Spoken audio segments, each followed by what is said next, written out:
हाँ काजल बेटी बहुत सही बोल रही है। मेरा ही टाइम पास नहीं होता है तो सुबह सुबह थोड़ा बहुत काम कर लेती हूँ, फिर नहा धो के पूजा पाठ कर लेती हूँ। बहू को भी आराम मिल जाता है। उसके बाद तो घर का सारा काम बहू ही करती है काजल। मम्मी तुम ज्यादा पर्दा मत डालो, मुझे सब दिख गया है। बेटी अगर तुम्हारे घर के फैसलों पर मैं और मेरी बहू नहीं बोलती है तो तुम्हें भी इस घर के फैसलों पर बोलने का अधिकार नहीं है। बेटी ये तुम्हारा मायका है और हमेशा रहेगा, लेकिन तुम्हारे पास एक घर और है जो तुम्हें सजाना है। जैसे मेरी बहू अपने तरीके से इस घर को सजा रखी है। काजल बेटी अगर तुम इस घर में अपनों की तरह आओगी तो तुझे मान भी मिलेगा और सम्मान भी।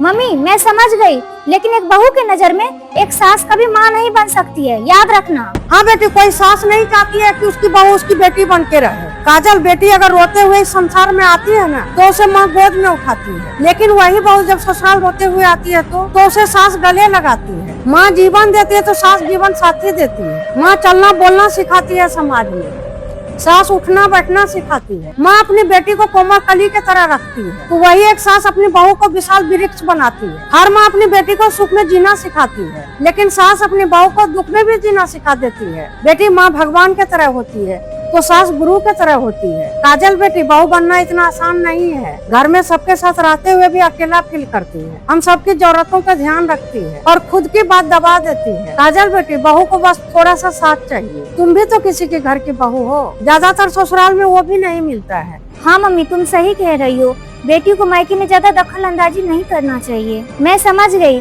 थैंक यू मम्मी, मुझे इतने अच्छे से ससुराल और बहू का महत्व समझाने के लिए। अच्छी बात है, तुमको समझ तो आई।